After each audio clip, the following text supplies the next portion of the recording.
Dave, art is like the most expressive thing that the human creation has ever had. It's like artwork is so subjectively interesting, but it's part of the human spirit. Right. And whether you like it or not, it's just like music. Whether you like it or not, it's going to draw an emotion and a response and probably an opinion. Okay. Okay. So, like, for example, like a classic piece of artwork like this one.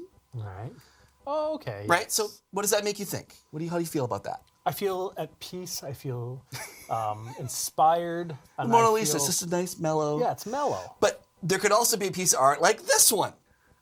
Damien Hirst's Shark in Formaldehyde. Oh, jeez. Yeah, that's actually a shark, literally in formaldehyde. Yeah, I feel uneasy. A little uneasy? Yeah, I don't know about that one. Well, today on the Drum Department, we're going to learn all about how art inspires music and inspires art back and forth. We've got the amazing Aric Improta here, and we're going to learn all about art appreciation and how that's going to inspire you to become a better drummer today on the Drum Department, which starts right now.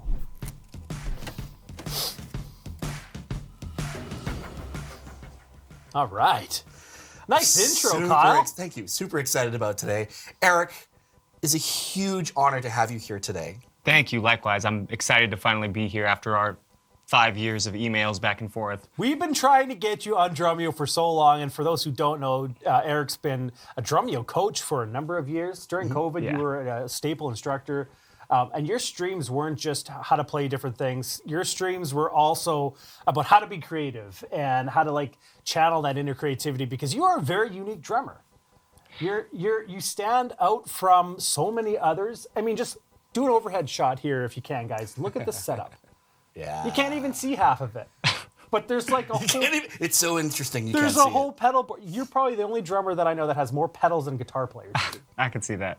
I take all of that as a compliment. Honestly, I just think that all the people that inspired me when I was young were the ones that sort of took their own direction so far that you kind of just give up on chasing it and you go like, that's just their thing. Yeah. So I think it's just the repercussions of having those as like my inspiration, I guess.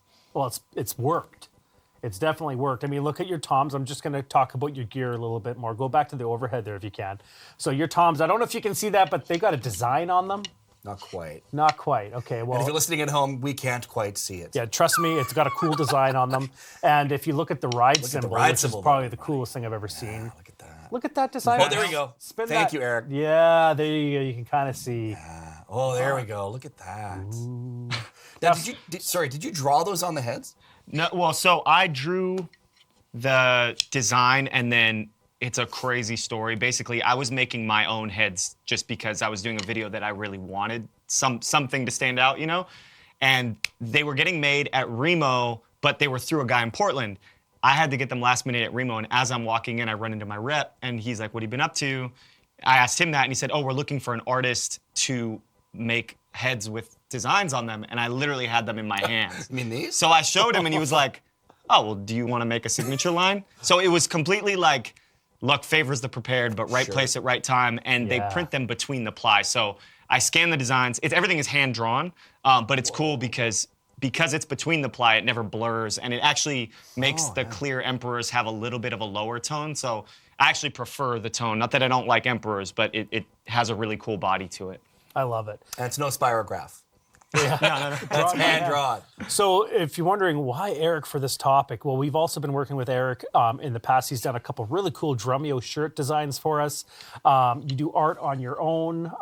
If you've seen his house, he's got pictures everywhere. You did a really cool video with us for a format called In Rhythm, where we kind of featured a little bit of that art. He's got some here you can show us.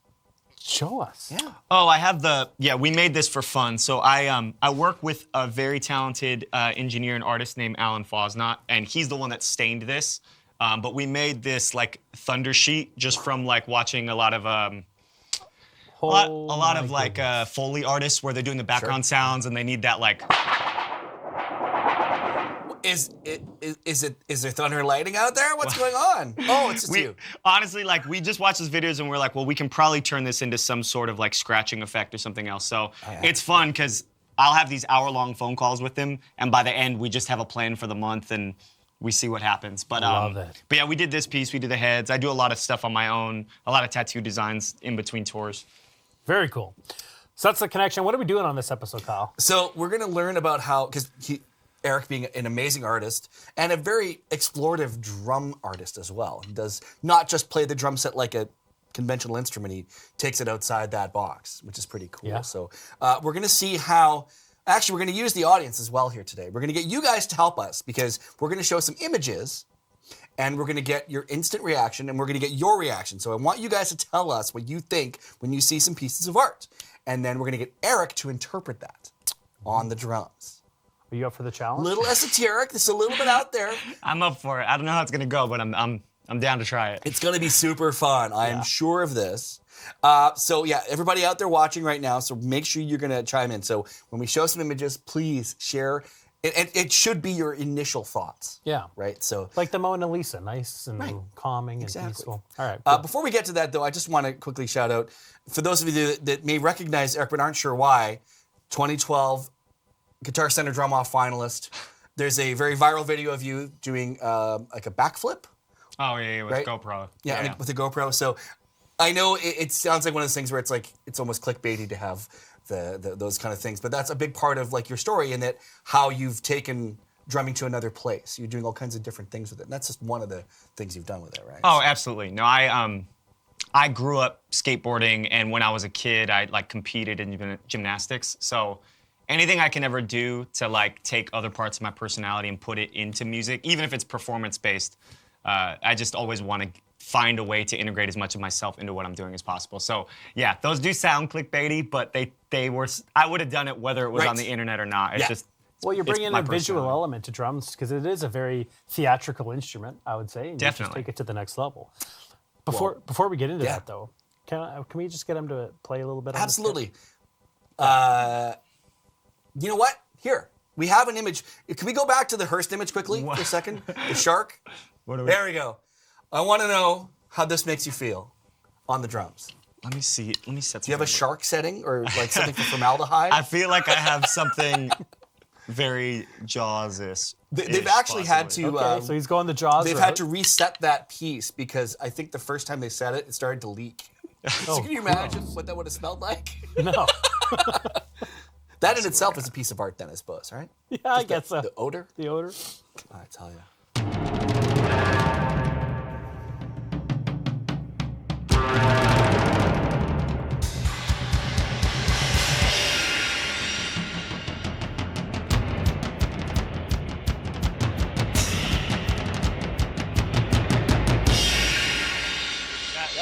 Is that enough? I love that. Yeah. Heck yeah. That's great. Oh, that was awesome. That's totally suits, man. I'm trying here. I've never done this before. No, that's the whole idea here. We're improvising as we go. And we will get to all this crazy setup. Jesus, I'm going to warn you now. You're going to have to figure out how to get over there. So just keep that in the back. Yeah, exactly. You got 15 minutes. So just do whatever you got to do in your head there and then move. Okay. So let's get right to this. We're going to challenge you to see these images. Let's do the challenge, everybody. Okay. Let's do it. So we're going to do two different things today. We're going to show you a single image. We're going to get the audience's response, and they're going to get you to play it. And then we get another one after that. So we'll do this first one. Okay. Let's bring up the first image, please. Oh. Okay, so just to check, am I going to give my initial interpretation, or am I interpreting what the audience I'm going to says see about what the audience says, and then we'll get you to interpret that, and then we'll get your take on it. I want love both. this. I might have something. So everybody that out there, sounds let just us know like- how this image that we just showed makes you feel. Okay. Go back to it. There we go. Yeah, I quite enjoy this. This is It's kind of quite good. like a crab. Ooh, but that's a spider. good one. Okay, know? Ooh. Linetsky in the Drumeo chat says COVID-19. Oh, that's all you need button. to say right I there. like it. Throw it back up again. Let's just check this out.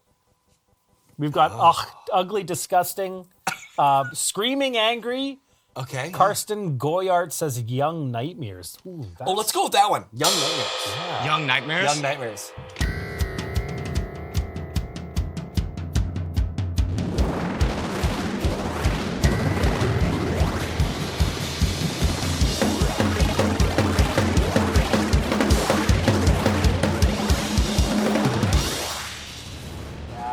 Is that, That is it scary. working?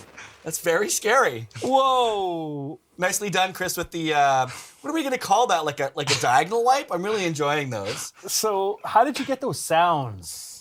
Okay, so the first sound is I was like waving the pitch of this sort of like low piano note. I pre-recorded that, not knowing this is here, but for some other stuff. And then this Red Panda particle, it has this sort of like splatter effect. Oh, there, yeah. There's a little distortion on this, but like.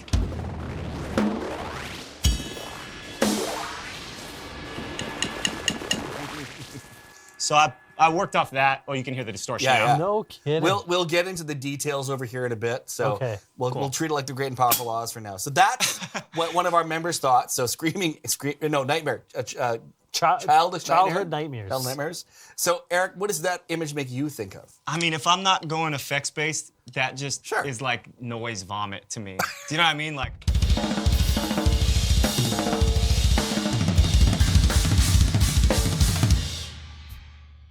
Does that make sense? Yes. Okay. That makes And sense. I have to say, there's certainly a thread between those two as far as what this image made you and that member feel.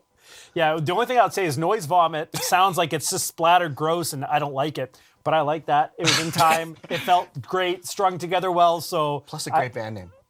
Ladies and gentlemen, we are Noise Vomit. Good night. Exactly. Okay, I dig where this is going. Let's do another one. All right, let's see the second image. Oh, okay, all right. Ooh. Much more. I would. To me, this is like. I don't know the artist, but I feel like I don't know why I feel this. I feel it's Japanese. Could be. I don't know. Could be. It definitely looks like medieval. I don't know. We're not the ones who's supposed to be talking here. What does the community say? How does it make them feel? Oh, Destrin says, is that just an Opeth album cover? Oh my God! Shout that's out funny. to her. I love Opeth. It's like top 5 bands for me. Right? They're great. Yeah, absolutely. Oh, nice calming place to have a vacation. I like that one. Really? It looks. Polynesian.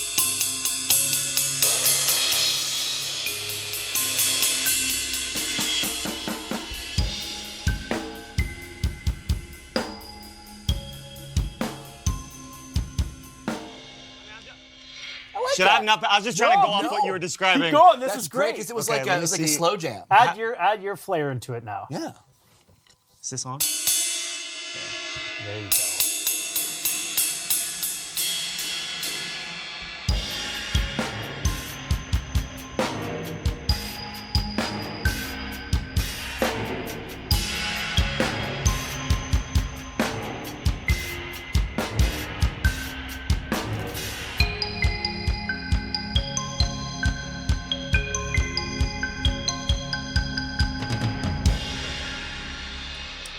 That's it. That was great. So what would you say, if you had to put that into words, I know it's hard to explain, but what does that make you feel? I was actually. Did you say Japan right away? I did. Okay, so one of the best days of my life was my first ever like day off in Japan. I had to go once for one show and come straight home, so it was like terrible to get to see everything and then just have to leave. Yeah. So my first day off in Japan, we did like a 24-hour day, and yes. half of it was like super overstimulation, and half of it was like the temples, and so. Especially that, and then the next day us going to Kyoto, I kind of got the serene vibe from that. But yeah, that's where I was running. But when I was first trying, it's because I was trying to describe what was coming through the chat. Love it. And Kyoto is a great example. Talk about serene. Kyoto is serene. Oh, it's phenomenal. Can you play it with that sound you have on the Octopad for a second? Yeah, this is so the SPD30. It's like 600 sounds within it, so you can't load into it, but you can mix and like add effects. So.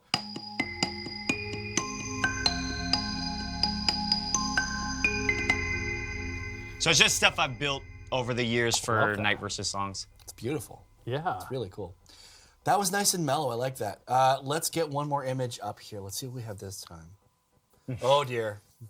Oh my goodness. Is this an AI drawing? I think it might be. I asked it to draw the inside of my head. Yeah, that sounds about right. It does, doesn't it?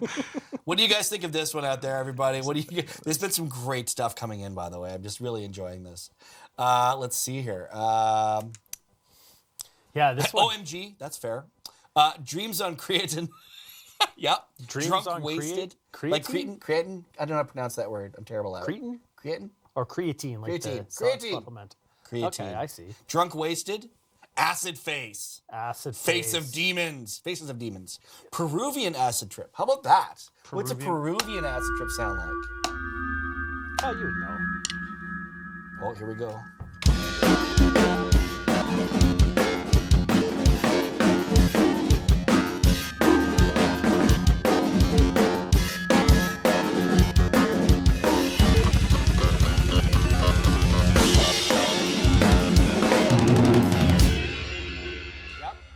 That's 1,000% that picture. That's what that picture sounds like. That's 1,000% that picture, Aric. You nailed it.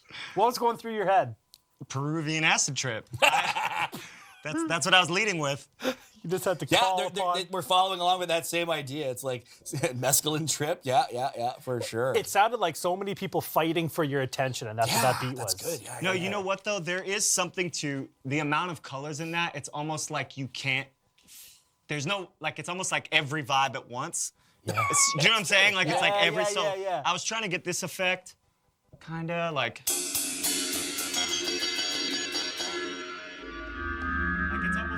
It's almost like when you just throw every color on the plate. You know what I mean? So somewhere between that and Peruvian. I like acid I like trip. the franticness of it. Oh yeah, definitely. I think that was. I didn't think about that intentionally, but I could see with the amount of stuff going on there why that happened. Which sort of like busy equates busy, right? So Yeah, there's a lot. There's no negative space in that image, literally none. That's how I play a lot. No negatives, just full. Let me ask you, there's some drummers out there, musicians that have synesthesia. Right. Where they see colors and they hear colors, I guess it is. Do you, maybe not to that level, but do you get inspiration from visual art? Do you make that connection often? Oh, without a doubt. Honestly, I feel like not just visual art, but even visual performance. Like, let me see if I can pull this off. So I wish we had a reference, but I remember writing a part for a solo where I was watching like a time lapse of a city. So I feel like most people have seen this where you'll see the city moving super fast at the bottom, but the sun is like rising super slow and comes down and then the moon. So like, even from something like that, I'll try and interpret it on drums. So let's say like the city is like kick and snare, like.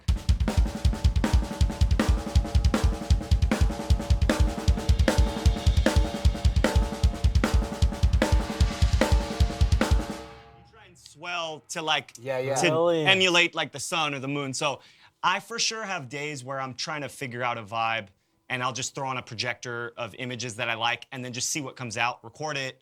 And then a lot of times it's very stream of consciousness, like a lot of it's bad or just unusable, but you'll get these moments where you go, oh, I never tried swelling something with one hand while playing a steady beat under the other side. So I use it for that kind of stuff. Brilliant. Okay, on that. Yeah. Have you ever composed a part that ended up in a song by doing that? Like, is there an example you can show us of one that came out of a stream of consciousness idea that strikes you and go, oh yeah, you know what? Actually, this particular part. Definitely. There's there's a lot actually. So my guitarist, I don't have the setup right now, but my guitarist did this intro where he had like a delay snare, right? So it's like this descending snare, and he didn't write it for anything. It was just a random idea, and I was like, wait, I can do that.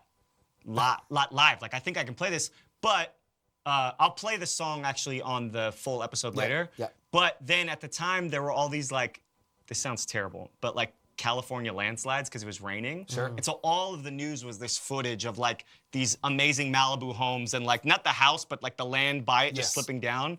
So we were trying to do, like, when I saw that, I'm like, how do I do this? Because it's kind of obscure to go from this delay snare into a song. So I thought like, maybe I can get the beat to collapse into this song. Wow. Do you know what I mean? So it's like.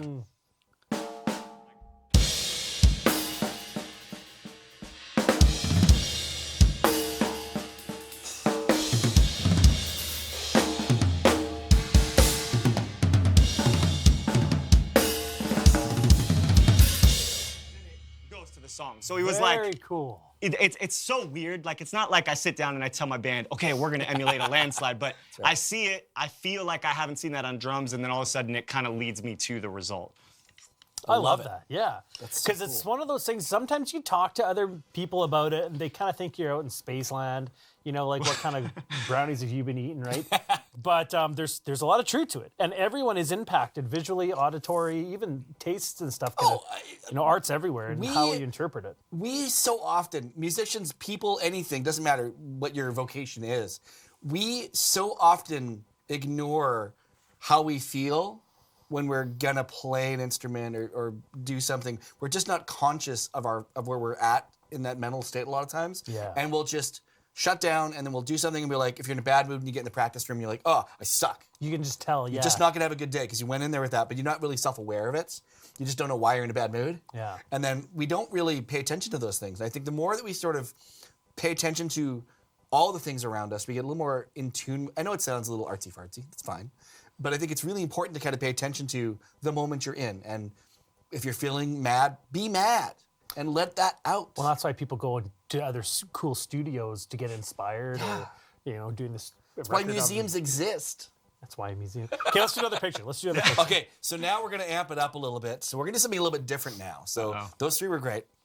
What we're going to do now is I've got a collage of 3 images. And what we're going to do is we're going to let Aric pick one.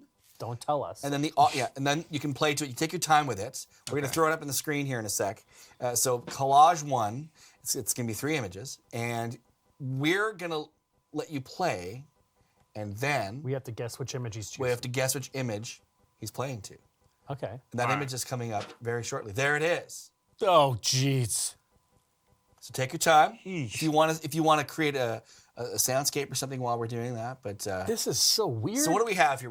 We can do it, but it is weird. You're right. So we have, for those of you listening at home, because I'm sure if someone is driving right now, like, what the heck is happening? Yeah, this is also a podcast, I guess. So we have an image of... I didn't think about that.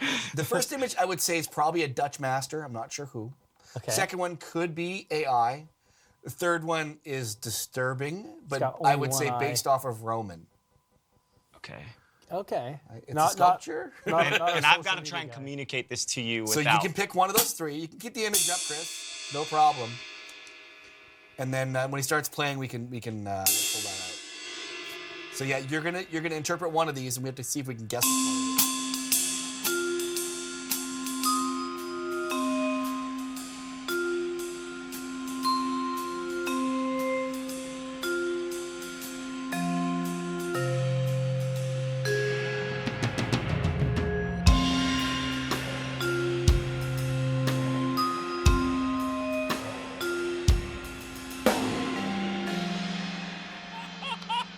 Sorry, Holy I'm cow. laughing at some of what their people are calling these pictures.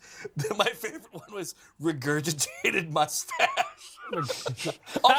also a great band name. But I got to tell you, Aric, as soon as he started playing, I knew exactly which one it was. Unless I'm wrong. I'm curious. Okay, so I would say consistently both platforms, so in the members area and live on YouTube, it's almost resoundingly 2. But there are a couple of 1s and some 3s. But my guess would definitely be number 2. Show the picture. Show the collage again. Aric, which one was it? I was going for 1. Oh! But you know why this is such a terror? It's interesting how it breaks down because did everybody say 2? Yeah. Most people said 2. Why did you guys think 2? It sounded like that kind of cartoony, kind of like burglar coming down the street. You're right.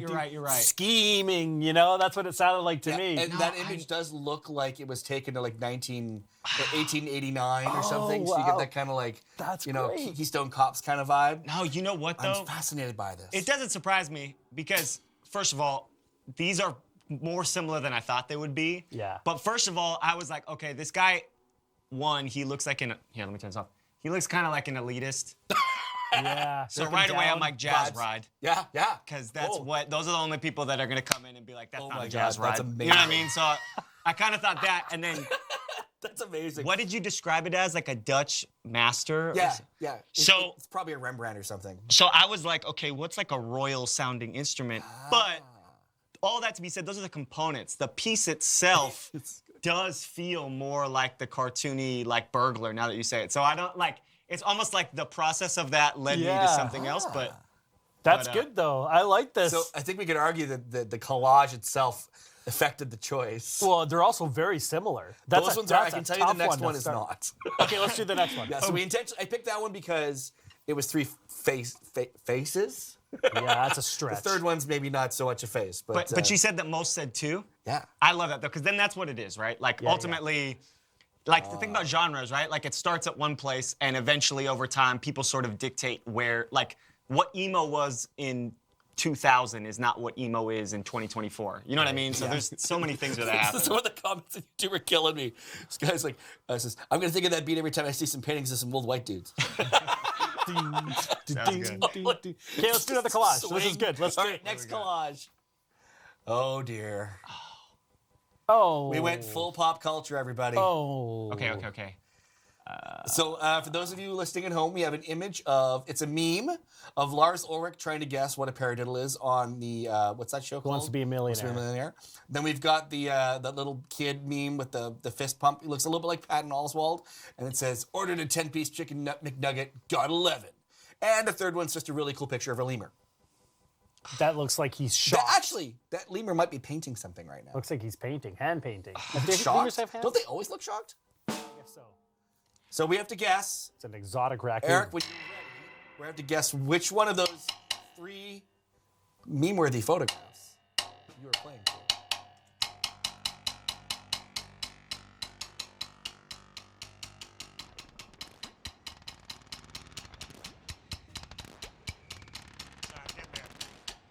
Okay, hold on. People are guessing already. They might not be off. This is great.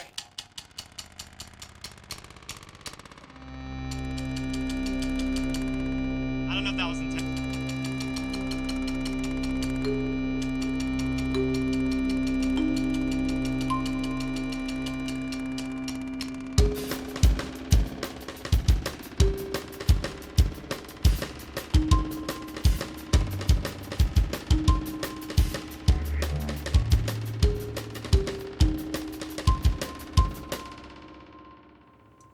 Oh! Is that just throwing That's- everybody off? That's a tough one. I've got a guess, but I Tim don't Miller think it's has it right for sure. I don't think my guess is Tim right. Miller says number 5.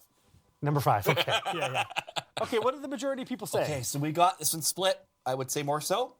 I would say the gut instinct seems to be 1, which love is how- the Lars Ulrich meme. Patrick Kavanagh says it's got to be 2, as if it's like obvious that getting an extra nugget sounds like that. In the Drumeo members area, ooh, it's split, like, so split. What is it So split between?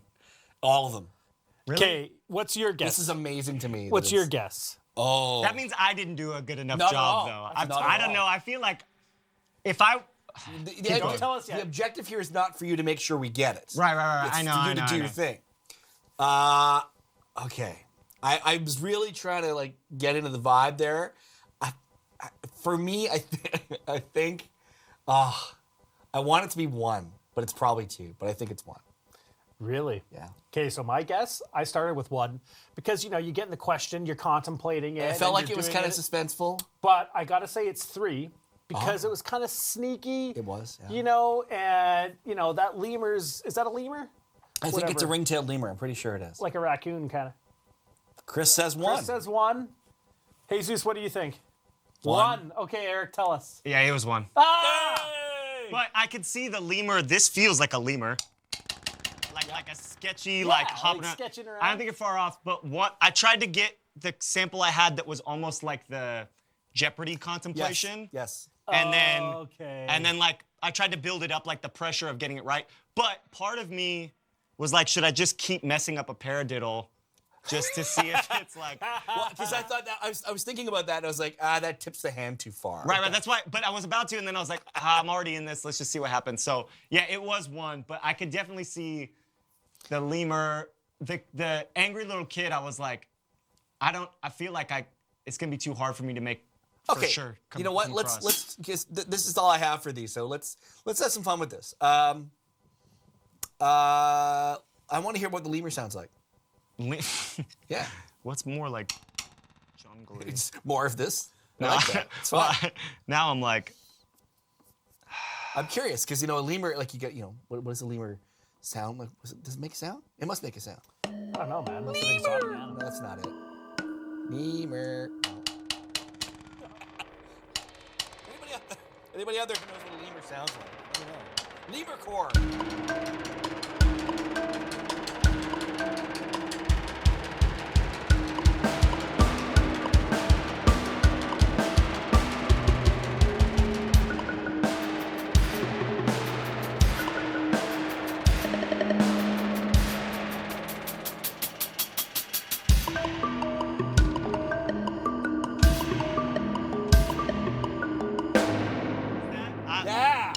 never done lemur before. That was that was like if I had made a 20-second video of a lemur and asked you to score it, that's what I wanted. What do lemurs sound like? I Do don't they? It's like an alien lemur or something. SK says, hell yeah. There's no wrong answers. It's art, right? That's the whole point. So you've done this with experiences, like your Japan experience. You kind of pull from that. Right. You talked about like that time lapse video where the street's getting busy and then the sun's setting real slow, bring some contrast to it. Is there anything else that you've done that you've noticed that whether it's an art piece, a movie, maybe that you've pulled inspiration from that you can show us? So much. Actually, when you're talking about synesthesia, it was really interesting to me. Oh wait, do you have synesthesia? I don't. I mean, not where I can claim it. I feel colors. Like I do feel it, but I've talked to Kaz before, and he talks about it being like he can't Just avoid quickly, it. Yeah. Synesthesia is a condition where people can see sound, I think is the best way to say it. They see sound as a spectrum of colors. Yeah, something like that. Yeah. It's very hard to explain because very few people have it, but yeah. So anyway, get your set. Well, so I was thinking about it a lot because I went back recently to watch Fantasia, and there's certain films and things that it's more like, it's not that was ever my favorite film, but I'm so interested in how Disney could, like, you know, have the guts to front a movie that's like, all right, we're gonna animate based off of I forget what the order is now. Oh, they animated based off the orchestration, I believed. So it was, or was the other way, I can't remember now, but I think they animated around the orchestration. Right. So the idea of like a mainstream company like that being that experimental was really fascinating to me, so I wanted to watch it. And then there were these scenes which, like, obviously because they're trying to illustrate what the sound is, it's almost like the first version of like you remember like the Windows Media Player, like, pieces that would like play like in reaction to the music. So as I was watching it, there was these like symphonic hits.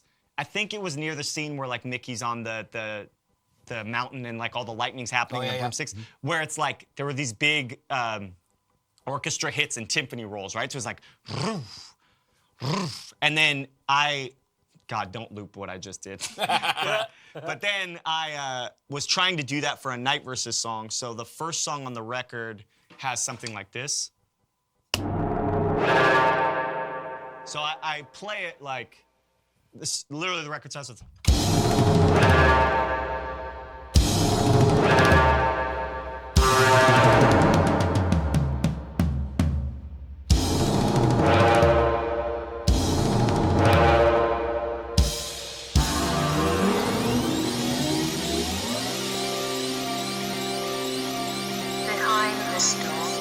Colors that didn't exist before. So, can't believe I missed that hit, but yeah, that's like, it was coming from watching that and seeing their interpretation, and then I'm watching this and I'm going like, okay, I haven't heard an intro of a record start this way necessarily. So that's one, I guess, from film. I use it a lot conceptually as well. So there's times, I think especially like growing up, when I was trying to sort of figure out my identity on the instrument, and I would turn to art and artists to say like, okay, I've got this idea that I know a lot of conventional drummers would say, don't do that. Right. But then I'll look at like a Jackson Pollock next to the Mona Lisa, and do you guys know, for those that aren't familiar, Jackson Pollock's work is literally like splattered paint all over the place. Right. And then I try and compare it to drums, and I'm like, okay, that's like if somebody completely ditched groove and pocket and time and said, what can I make that still like catches attention and emotes something from you, but has nothing to do with the traditional light and shadow and whatever. So I would look at something like that, and then it would make me feel confident in doing something that's completely an expression of energy versus worrying about where it falls in time. So even just from an ethos standpoint, I think pulling influence from outside sources was huge. And then physical performance constantly. Like I grew up in Los Angeles in the 90s, and like the Lakers were the coolest team on planet Earth for us. And seeing Kobe Bryant at like 18, 19 doing 360 dunks was like as a kid, that was like one of the first things that I could see on TV, and I would like shout for joy. You know what I mean? Like I would get this physical reaction. So then I was like, well, I want to match that energy on a drum set. So that's when I started doing like 360s on my seat. So I think I've kind of taken it like every direction I can. If it's performance, one thing. If it's like the sounds that I'm making, and then sometimes it's just finding the confidence to say like, well, in art this worked.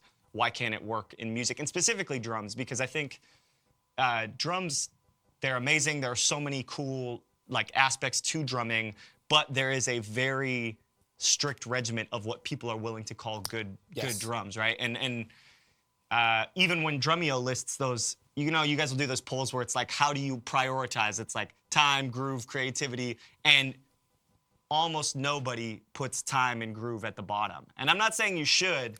I just mean, what kind of art does that make? You know what I mean? It can completely flip the instrument. So right. So what was that second artist that you were talking about that just does the Jackson Pollock. Yeah, so you would look at his, and from a bystander, that might look terrible. Right. Right, and that wouldn't be where I'd start. I would start, but can I draw a line straight, for example? Yeah. But you just skipped all that. It's like, this is what I want to put out there. This is what I'm doing. Totally. And you know, when it comes to doing something that is sort of out of the ordinary, I will say this from personal experience. Sometimes you need to give the world context for it. Like, you can find these cool sounds, and someone will look and say, like, oh yeah, that's cool, but like, what value does it have? Right. And Why? then it's kind of on your, if you care enough, you can do whatever you want, but if you care enough, it's on you to put it in a song that gets somewhere, or create a piece around it. So like, the solo that I did for Minol in 2016 has a bunch of effects that I had to put it in a piece. I didn't just want an Instagram post. I wanted something that sat on Spotify and you could listen to it over and over. And there's things like in Night Versus Songs. I was just talking about this when we did Copper Wasp. The intro, I just wrote as like a spur of the moment, like energy burst. And somebody commented, they were like, yeah, this is cool, but you couldn't use it in a song. So I was like, all right, I'm starting the record with it. It's gonna be in a song. And now it's the most listened to song we have. Amazing. So I'll never forget this this conversation I saw between Judd Apatow, the director, and I think it was Jason Segel. Jason Segel is the actor that was in a lot of his films. And he told Justin Segel at a young age, he was like, look, you're funny, but people don't know what to do with it. So you need to write your own movie, and then all of a sudden it will make sense. So he wrote Forgetting Sarah Marshall, and then that kind of launched his career. And all of a sudden his personal interests, like how he's all into the Muppets and stuff like that, led him to the Muppet movie and stuff. So I think when you do come across these things, if you're taking them to a session and people don't know what to do with it, it's not like, it's a bummer sometimes, but it's not their fault. Like, you kind of have to take it and create context with it. And I always feel like that's sort of the second part, right? It's like a lot of these like Jay Dilla, when he starts doing drunk drumming, like, if it's not in great songs, you're kind of just like, okay, this feels weird. But all of a sudden, when you create something that translates it to the regular listener, it adds all of this value and then becomes something that sort of revolutionizes or changes the genre in different ways. Which clearly that's what that did, because it created this crazy tension. I don't know how many times I've had artists out here talk about creativity, but that like connected so many dots for me, what you kind of just said there. Totally. And especially when you get that, oh, you can never put that in a song. It's like, well, watch me. And then you bring the context around it. Oh my God. The amount of songs I have that have started from someone saying, you can't do that in a song. Like, I love that. I remember doing something where I was using a drum key to like bring out like a tone on the ride, and someone's like, well, yeah, you could never use that. And then I started the Minol solo with it. Like, if anybody, I probably shouldn't say this because now people are just gonna throw it in, but it's gonna challenge you. Truly, like, I just think it's, if anything, it's fun to do. And part of the way that I learned to draw was, did you guys ever do the squiggle game where someone just draws a random line and you have to make it into something? Yeah, sure. So that was huge when it came to like developing my creativity, because you have to look at something that already exists and say, how do I make the most out of this? Right. So I think that's the hardest part, is when you grow up learning all these rudiments and techniques and this vocabulary that's already been established, it's all great and it is valuable, and I'm not saying it's not, but you need to, you don't need to do anything. In my opinion, it's best to absorb that and then look at something you have that's unique to you, whether it's pedals or your athletic ability or the weird mixture of influences you have, and say, okay, now with this vocabulary, how do I make the most of these things? Because the more personal it is, the more I think the people like you will connect with it once you put it out there. That's fantastic. Love that. Yeah. Can I get him to play something? Yeah, of course. Is that cool? Yeah. Because, I mean, you've shown a little bit of what this thing can do. You just talked about your creative approach. Do you want to play something for us? Not a song. Do something with this. Actually, yeah. Let's do that. Let's do that. Go ahead. If you ever wondered, the show is live. Yeah, no. It's all good. We aren't prepared for this, but you we'll can get take it. your time with this. So what we're gonna do, I totally agree, Dave. Let's get you just to kind of in the moment here, just pick up whatever you want to do with this, and then what we're gonna do after you finish playing, we're gonna applaud greatly, of course. But then we're gonna get you to talk us through all this cool stuff. You clearly accidentally took your guitar player's gear. Yeah. I can see. So we have to figure out what happened there. Because this is such an unusual setting for guitar pedals. Yeah. And I'm sure a lot of folks out there are like, wait a second, what, how, why, and how do I do it? So Yeah, we'll we get can into go that. through this. Honestly, shout out to my guitarist Nick DePiro. I've been playing with the guys in Night Versus since I was 12, and we're all in our like mid 30s now, which is crazy to say. Yeah. But when he started getting into effects, it was like we did like 5 years where he never had a single effect on anything. And then once he became so comfortable with like riffing and writing, he started to add stuff, and then it sort of became his identity. Like the amount of stuff he added was crazy. So for me, watching him sort of gave me a cue as to how to approach it. Because, like, for example, I'll show you something in pieces if that's okay. Yeah. Here's something that took me a second to understand, because when you're a drummer, you're used to filling space, right? You're used to being Right. the backbone. Whereas other instruments, they kind of follow what you do. But with some of the most interesting effects, they do that for you. So it's kind of hard to compose thinking like a drummer, right? So like the way that Right. this is, let me see if this is right. I was sampling this at the beginning.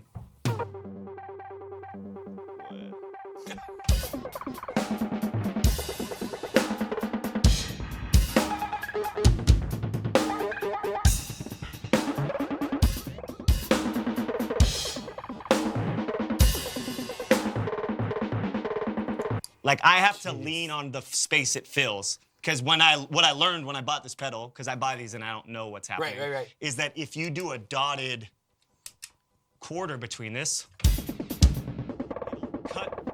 it'll send the echo in a weird place. Sometimes it cuts off the sound. So you'll have a flow going, and if you go, it'll mute the sound. So it's like, I kind of have to like rethink what I'm composing with these.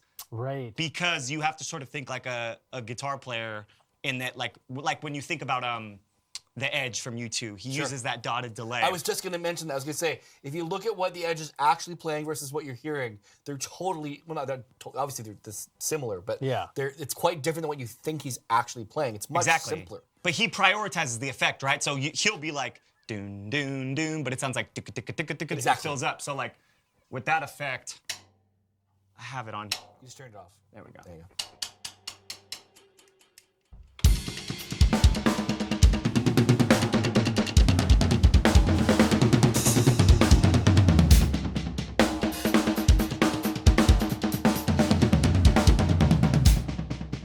Like you'll end up changing what you're playing because of the space it's filling, right? Yeah. So another thing, actually, this is the weirdest example when you were asking me about pulling influence from stuff outside. This gets a little down a rabbit hole, but I think you'll be able to follow this. So I was watching a documentary on Stanley Kubrick's research for 2001: Space Odyssey. Part of the reason he made that movie is he was super passionate about the state of technology at the time, and they had just built the first robot. And for whatever reason, the first thing they wanted to teach a robot to do was to sing. So they have it sing Daisy. And in the movie, as like an Easter egg, when Hal is dying, they play Daisy. But I saw that, exactly. But I saw that and I was like, okay, so what's going on here, right? When you step back, you're like, they're making something that shouldn't sing.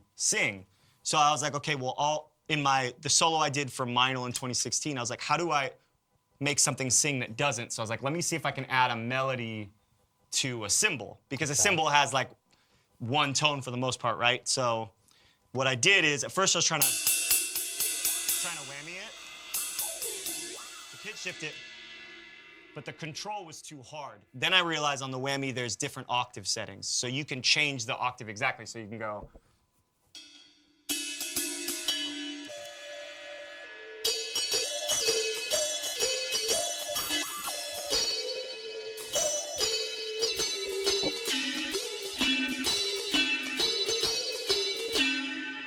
So then it's like all of a sudden that opened up this thing. So in that solo, I would loop something to be a bass, and then I would sing a melody on the cymbal. But again, it was coming from watching that documentary because I didn't have any examples to That's to so see it. cool, man. I mean, so many hybrid drummers out there I see, but they're just putting a sample over top of, put a trigger on your tom, and then sample that sound. This is real. You have to like separate your mind because you have to figure out how to play the drums, and then the other hand is manipulating these devices. And that's not necessarily in time because you're thinking, oh, I want to adjust the delay or the regeneration or the blends. I want to change this. Yeah. So you have to Totally. literally listen to what you're doing, take yourself out of that, and then be able to be present at the board of what you're going to do there, which is astonishing. Okay, so lots of little examples. Give us something. Well, I know I'm asking much. I'm asking a lot here. let me see something. I want to hear Dave this. doesn't like pieces; he likes the whole thing. I want the whole thing.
Yeah. So I'm figuring it out as I go. So. Dude, oh my goodness. Okay, so Woo. as you can imagine, a lot of the questions are like, what's the effect on the snare? What's going on over here? What's going on over here? I think the beauty of what you're doing is how incredibly, really, how simple it actually is. Right. Like as far as like you've gone a very simple route to this solution, which I think is brilliant because it lets you be in the moment, lets you get right on it in real time. So can you now, please, walk us through this setup and how you got to this? Yeah, I am not great with technology, so I kind of tried to go for the most caveman setup. Sure. Honestly, like anything that starts to get into like the world of DAWs, like I can do enough on Logic, but for the most part, I run a cheap digital reference mic. It's like $40. Yep. And it picks up everything. Anytime I've tried to like hone in on specific kit mics, it just doesn't have the effect I'm looking for. I run it through a cable with an on-off switch because when you see you adjusting that, that's actually an on-off on that cable. Yeah. yeah, just so I have the option Yeah. because obviously sometimes you'll forget to turn something off and you go into a chorus of a song and everybody's like, And it's so easy. It's right there for you, right? right. So I put that there. One source, on-off. Yeah, gooseneck is huge because you can kind of move it where you want, especially with, like you can also play it, which is kind of cool. So like, I don't know the best example, but there's a lot of stuff I've been Yeah. able to do when I turn up these like different like boosts to it, where you can get a tone out of that that's different. So I run that. I have this. I don't actually know what this is called, but it converts the microphone cable into like what would be a quarter inch. Of course, yes, because all the pedals you're running there are traditionally, I'm just looking, those are all guitar pedals, yes. Yeah. So they're looking for a particular high gain or high Z input. So yeah, you've got an adapter on there to take the mic signal into high Z so that it's seeing it like it would see a guitar or any instrument like that. You described that much better than I could Okay, have. well, But there you're you right. But you're right. So then I do that and then set up a regular pedal board and just come out with a 1/4 inch. And honestly, I run it mono. We can do it stereo, but at the same time, a lot of times, like I just did the Tama 50th event. Yes. And I literally ran this through here so I could mix all the levels because, Right. like I was showing you before, when you write something that's dependent on the effect, if the sound engineer in the back doesn't have the effect up loud enough, you look like you don't know how to play drums Right. or something. So Totally. I was trying to set it up to where it was like foolproof. But the only pedals that I use normally that aren't on here are I'm a huge Strymon fan. And the Big Sky is Sky, I was gonna like say, one of my yeah. favorite reverbs of all time, if not the, and their Mobius is great. So pretend like that's on here because that is Sure. something, I honestly. So what do we have here? Yeah. I've got Digitech Whammy. This is huge for pitch shifting. So like That's also the classic. If you're a fan of Rage Against the Machine, Absolutely. Obviously the U2 as well. That's real thing. The woo doo woo doo whoop. That's that pedal. Right, so that's like 2 octaves up, and then it has harmonies, which are cool too. So I use it for a lot of that, and especially like if you have an effect that is cool, but it's kind of similar all the time, Sure. I'll throw the whammy on so I can get different tones out of it, and you can build tension because it's like building up and coming down. So it's useful for that. So this plasma pedal is from Game Changer Audio. This thing is insane. Oh, those guys do all that wacky stuff. Yeah, it's so creative. Super distorted sounding and. Yeah, honestly, I wanted it because I'm a huge fan of Bjork, and on her Biophilia sure. record, they built instruments, and one of them was like a keyboard that blasts like plasma. So when I saw this, I'm like, oh, this feels like that. And so it gets a really accurate like breakdown of your hits. So And I talk also about want to quickly point out, for those of you that are listening at home right now, you are hearing a blend of the mic'd kit and that microphone. It's not all just that microphone. It's not all just the kit. Good point. So Yeah. there you Yeah, go. point. yeah, and I like that because then if you're doing anything and you go to mix it in post, you have full control Right. over how much you want to bring out because you still want the details of your drum set, Absolutely, right? yeah. Especially But- when you're getting really nasty. Yeah, and that's what's cool about this pedal is it's very direct. So like, watch. Like you can keep it super tight yeah. where it's. So you can control how much it throws on top of it. The hologram microcosm is what I was doing those crazy sort of like loop delays with. So let me make sure nothing else is on.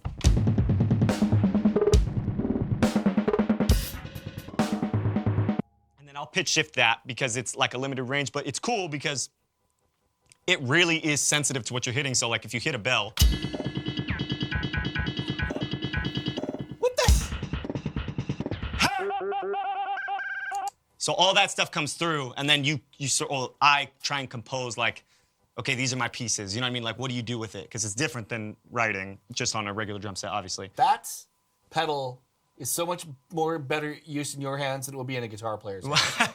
No, I I can't mean, imagine what that would do for a guitar there's player. some cool stuff. It's just that the hard part when you invest in this, right, is there's almost always potential, but it's almost never what they're made to do, Yeah, yeah. right? So it's like, it's hard to look at a YouTube tutorial of a guitar player doing, like, Yeah. using this pedal and then go, oh, that's what I'm gonna do on drums. Sure. So you definitely buy things and you'll experiment for a month. Sometimes you land on 10 effects right away. Sometimes, like, this took me a second, and then when I got that, I was like, well, this is kind of like the Oh, most yeah. memorable one. Yeah. So I do a lot of that.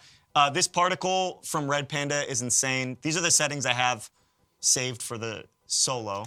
So like this one, I'll use this Boss MD500. I had to read the name there, but I use it all the time to boost it. But this like pitch shifts it down, right? So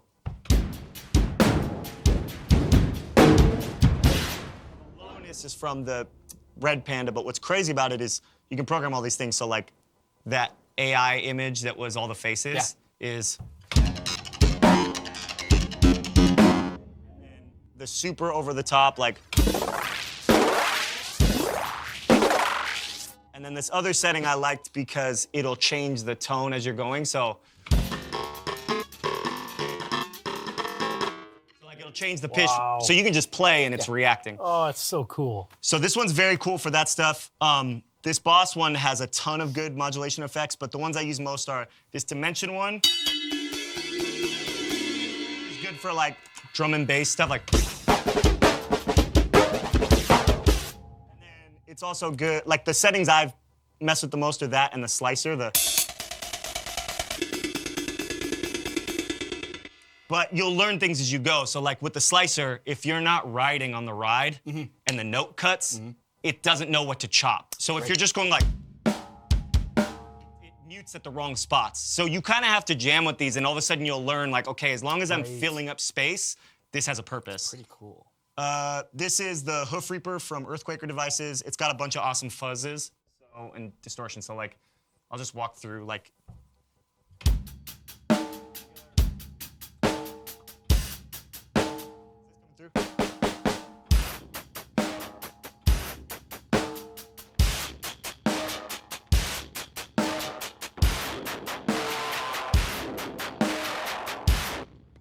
options with that, and I'll like sometimes if I want like the drum and bass effect with this dimension, I'll throw in a little distortion to give it that like raunchy kind of boost to it. This is the LVX from Maris. This can do like everything in the world. It's got like literally a computer screen. So one of my favorite settings on here is this weird, I start my solo with this. It's this weird like, it's called SGRA. I don't know, it's this creepy reverb. So if you hit cymbals, it's like.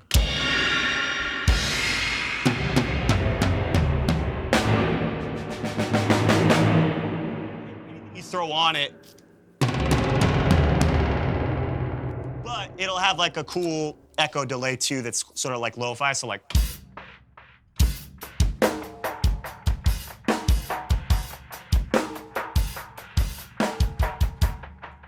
So there's a lot of stuff in there. Those are the two I've used the most, but I mean, there's infinite options in this thing. Yeah. Earthquaker, Avalanche, Run.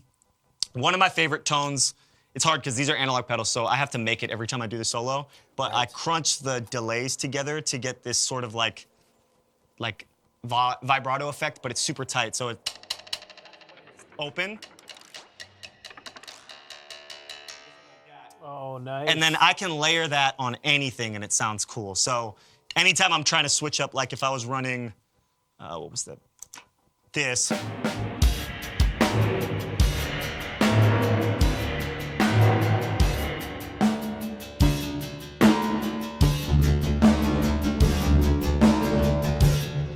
So it's just cool because it can kind of like sit as like a filter over everything. Yep.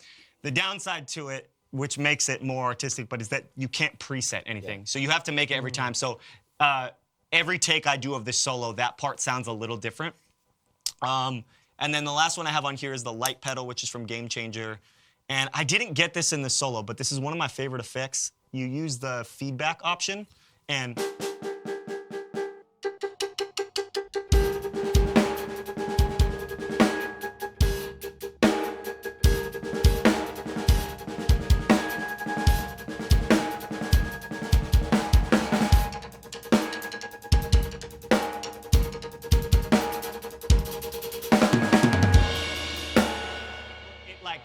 adds that weird tone to it. It's like a ring modulator, but it's sort of like floating around with what you're doing. Yeah. Really cool. I have to spend a little more time dialing in the control because there's this one spot I can get it sometimes where it literally sounds like you're like singing a melody with the drum set, but that's on me. I gotta spend more time with it. Oh my God, it's so amazing. This is super cool. We can go on forever. I know, this is what I was just gonna say, you know, I've seen so many, like I was talking before, hybrid kits and so many creativity kind of drummers or videos that focus on creativity with drumming. But I got to tell you, man, this is probably the most creative I've seen and the most creative approach to using technology and your hardware to really take your art to a new level. Thank you. I've never seen this before. I've seen SPDSXs, I've seen triggers, I've seen, like, probably the closest would be the EAD10. Dave's seen it all. The EAD. No, I haven't. Yeah, no, that's this very is fair. new. Right? Right? The EAD10 is, someone actually mentioned that in the chat, saying this is like, to a very simple level, the EAD10 from Yamaha gets the average person an easy way to do this. Oh, nice. And it does. It really does, because you can dial in some pretty cool responsive ring modulators. So basically you turn it on and it'll read, it's taking velocity from the mic and using that and then basically rolling the ring in like an auto So if you go light, it's barely there, and as you go, it opens that up more. So that's awesome. It's really cool. But yeah, this is on a like whole the new level level. of that. No, but I want to check it out. I mean, honestly, some of the older stuff, I feel like a lot of people created pedals and devices and then no one ever made anything with it. So it just Yeah. became obsolete. And that doesn't mean it doesn't have cool value to it. Like I was at Justin Chancellor from Tool's house and we were jamming and he had the yellow whammy, the space station. Oh, yeah, I think that's what it's called. And they stopped making it. And the sounds in that thing are so weird and unique, and you do have to spend a lot of time figuring out what to do with it. That's probably the next thing I want to experiment with. Yeah. But not enough people use it, so they just discontinue it. And I think there's a lot of drum pieces, like what I actually, I think Danny Carey still uses the wave drum. I was just gonna say the wave drum's a great example of that because Yeah. the concept is great, Right. but they just didn't know what to do with it. Totally, and I think that's Yeah. where it's on the drummers. You know what I mean? If somebody can find a context Yeah. for it, like who knows how long the whammy would have lasted if Rage Against the Machine didn't use that as like their 100%. primary You're sound. totally you know? right. Yeah. And drummers, I find, we're so, and for a good reason, we're so focused on our own playing first, our technique. Are we in time? And then, does my drums sound good? What gear do I buy next? So to get this element of it, you have to have that locked down already. That's why I find that so few drummers do that. And it's not like you can't jump into this ahead of time, but I think most people put, like you're saying, timing and stuff above creativity. I would say you're drumming before you get into hybrid, before you get into, do you need a DAW to get this whole thing happening? Like you have it set up pretty well. But to me, this is daunting. If I look at this, where do I even begin, right? Well, I think it's tough, right? How do you tell somebody like how to intro to all this? Because I'm 34 now, right? Yeah. So this came over time. I wasn't messing with this at first, but for me, the best way that I could do it and make it all make sense is I would sign up for experiences that were new for me. Mm-hmm. I would look at what was unique from that or what I benefited from, and then if I wanted to take that with me, I would. So like the only reason that I have any of this is because I used to do those Guitar Center drum offs, and they would encourage us to use the Roland. I don't know that I ever would have played this, but once I started composing that solo, I was learning how much I love melody. And I'm like, the melody on a drum set's pretty limited. So this kind of gave me that extension. And I never even planned on doing drum solos. I never thought drum solos were cool as a kid. I just wanted to play in a punk band. But I was going to college. We couldn't get a tour at the time. And so I thought, well, this will at least make me better. And then with pedals, signing up for Meinl's Drum Festival in 2016, Chris told me we had a 40-minute slot. And all I'd ever done was solos. So I was like, all right, a 40-minute solo. Again, signing up for something that's beyond what I'd done, but then I'm like, okay, well, a 40-minute drum solo is going to be boring if I don't add something that's going to like change it up. So then I just started getting pedals, and then I had a deadline. So it's kind of like, I don't know that any of this would have happened if I wasn't always setting myself up for something that I needed to step up. Totally. Because I don't have the self-discipline to just sit in a room and master things. I need to tell Drumeo I'm going to show up in February and write a solo. You know what I mean? Yeah. And for those who are watching this and can't wait to hear more, you, Aric, has compiled and composed a solo that you've never played yet before, right? I did a rough version at the Tama event live. So there were pieces of it, but it was more like I was figuring out where to go here, and then I got to come home and like really compose like every hit. So Are we filming that tomorrow, or are you doing it live tomorrow or Wednesday? it's the day after. So Wednesday. tomorrow we're doing the listen. I think we're doing. Cool. Yeah. So make sure you guys check out on Wednesday, 2 days from now. Brandon is going to be live with Aric for the classic feature that we do on Drumeo, and you're going to perform that solo. Yeah. Heck yeah, I'm so pumped. I can't believe it's already been an I was over gonna an say hour I now. have stuff planned, but we're not doing it. Oh, we don't have time for it. Yeah. Thank you so much for watching, everyone. I know we went a little over today. It was all fantastic stuff. Aric, if you wouldn't mind, if you could play us out today. We're going to come back and hang out with our members here in a second. I want to say thank you to everybody out there for hanging out with us today. Thank you to Jesus. Thank you to Chris. I think I saw Ivan in there as well. Yes. And we'll be back in a couple of weeks with another awesome episode. And we'll see you again soon. Take care.